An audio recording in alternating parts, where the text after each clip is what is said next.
All right, guys, so we got to talk about a very, very, very scary situation that happened this weekend that could have ended a lot more tragically than it did, as there was a hostage situation involving a Texas synagogue in which a British man by the name of Malik Faisal Akram from England had held 4 people hostage, including a rabbi, again, at a Texas synagogue. Now, before I get into my commentary in regards to the situation, I want you guys to take a look at a clip to help you guys get all the details about the situation and to get caught up on what's going on. Take a look. This morning, federal investigators poring over a place typically reserved for prayer.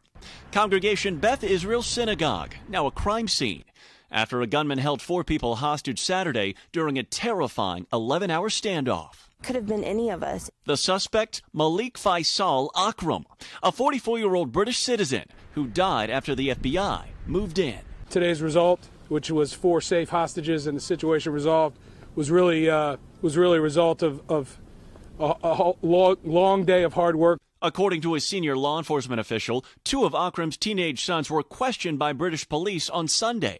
There's no indication they are suspects, the FBI saying Akram acted alone. Investigators say it began when Akram interrupted Sabbath services Saturday morning. His voice heard making threats on the temple's Facebook live stream. Do something, man. You gotta get a casualty. Police say the 44-year-old took 4 hostages, including Rabbi Charlie Citron Walker, who credits active shooter training with keeping everyone calm as tensions rose. Authorities say Akram's key demand, the release of Aafia Siddiqui, once known as the Lady of Al-Qaeda, who was convicted in 2010 of attempted murder of U.S. soldiers and is in federal prison just 20 miles from the synagogue. We'll continue to investigate his contacts. Our investigation will have global reach. The FBI says negotiators made contact early. 7 hours in, Akram released 1 hostage unharmed. As the hostage dialogue went late into the night, a pivotal moment. Video from WFAA shows 3 people leaving through what appears to be a side door as teams move in, confirming Akram's death minutes later. Akram's family released a statement saying their brother suffered from mental health issues and also condemned his actions. President Biden reacting to the situation on Sunday. This was an act of terror.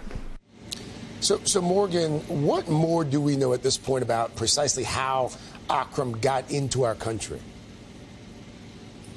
Yeah, Craig, authorities are digging into that. They confirmed that Akram arrived back on December 29th, flying into JFK Airport. They say that his travel raised no red flags. He entered the country legally, and his initially listed destination was a hotel in Queens, although it's unclear if he ever arrived there or started making his journey here to Colleyville. Craig? All right, Morgan Chesky for us there in Texas. Morgan, thank you.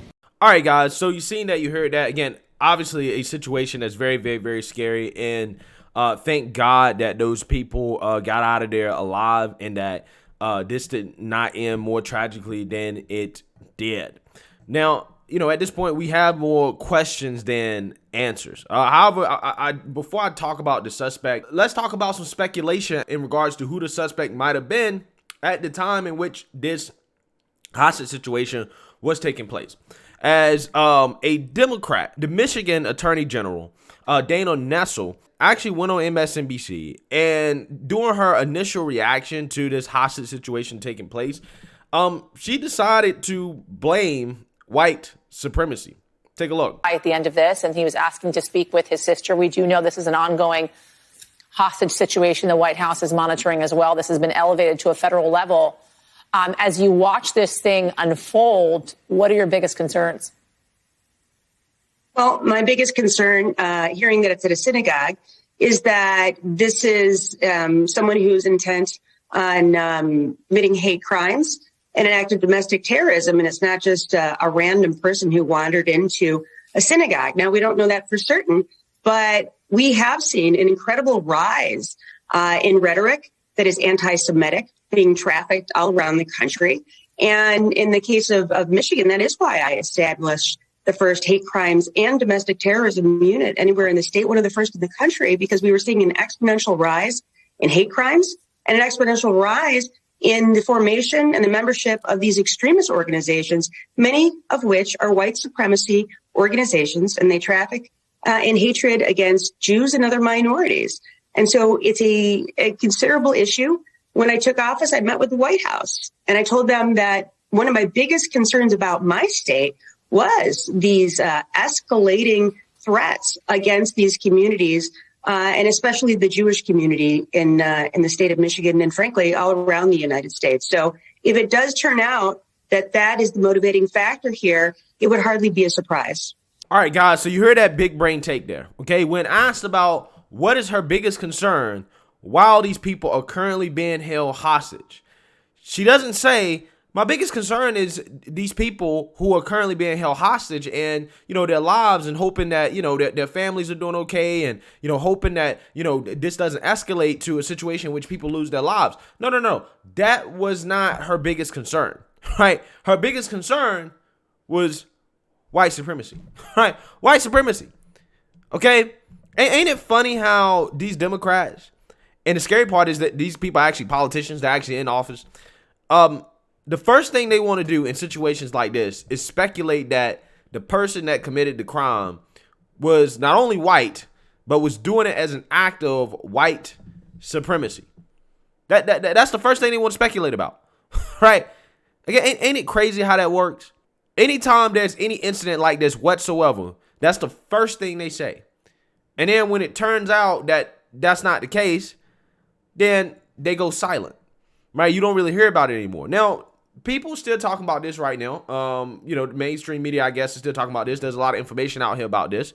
Okay, maybe because news is slow, but I would be surprised if this is something that just kind of goes away in the next few days. Kind of like the Waukesha Christmas parade attack. Okay, that didn't even last a day, right? Not even 24 hours. Once they knew that dude was black, it was like, all right, we're done with this. Okay. But who knows? I mean, this guy's Pakistani, right? Allegedly. And we've seen some big brain takes from Democrats that, people of, Arab descent from the Middle East or whatever.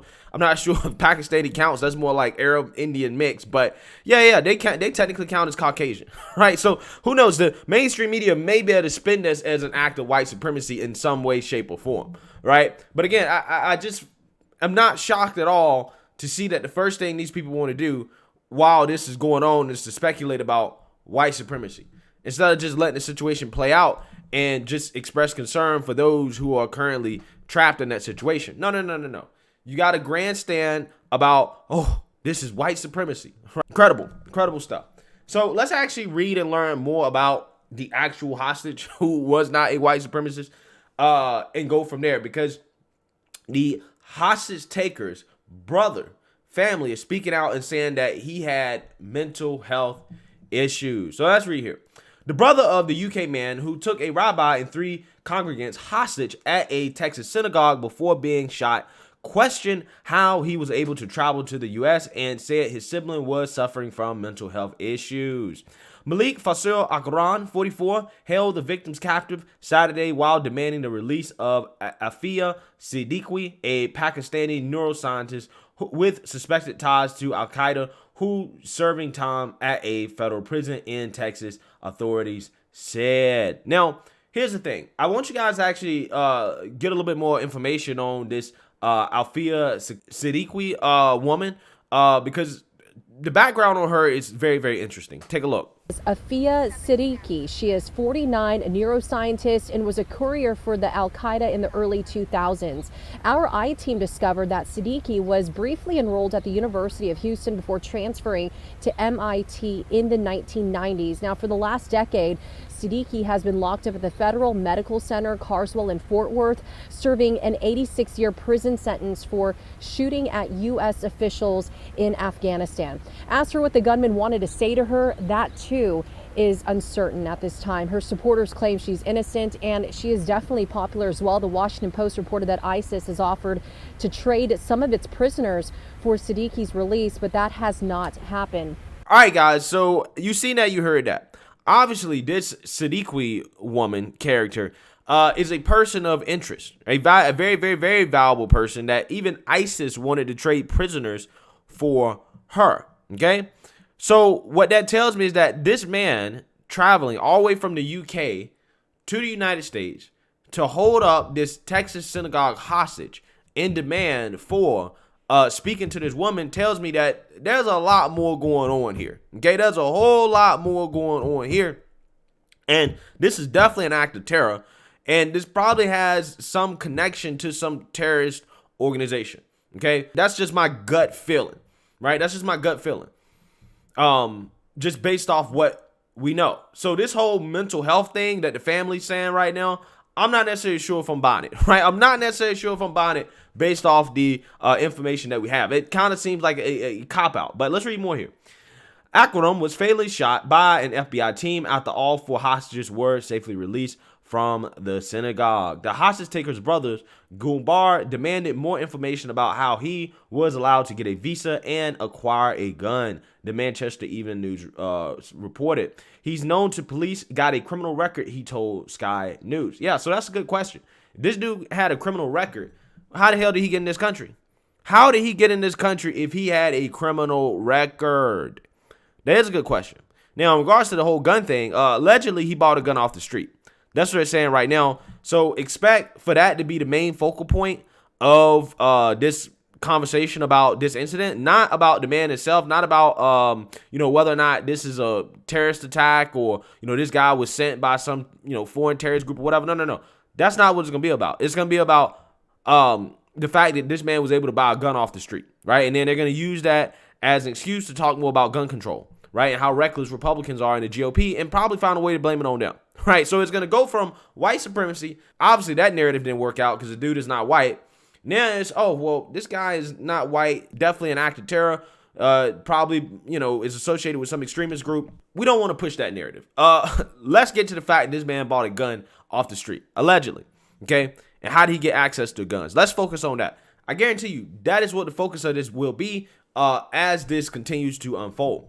Akram flew into JFK Airport from England right before New Year's Day and listed a hotel on Queens Boulevard as his destination, a federal law enforcement source told the Post. Gubar said his family spent hours talking to his brother on Saturday in efforts to end the incident peacefully. Salam, family and friends, it is with great sadness I will confirm my brother Faisal passed away in Texas, USA this morning, Gubar said in a statement posted on the Blackburn Muslim Community Facebook page. We are absolutely devastated as a family. We can't say much now as there is an ongoing FBI investigation, he wrote. We would like to say that we as a family do not condone any of his actions and would like to sincerely apologize wholeheartedly to all the victims involved in the unfortunate incident.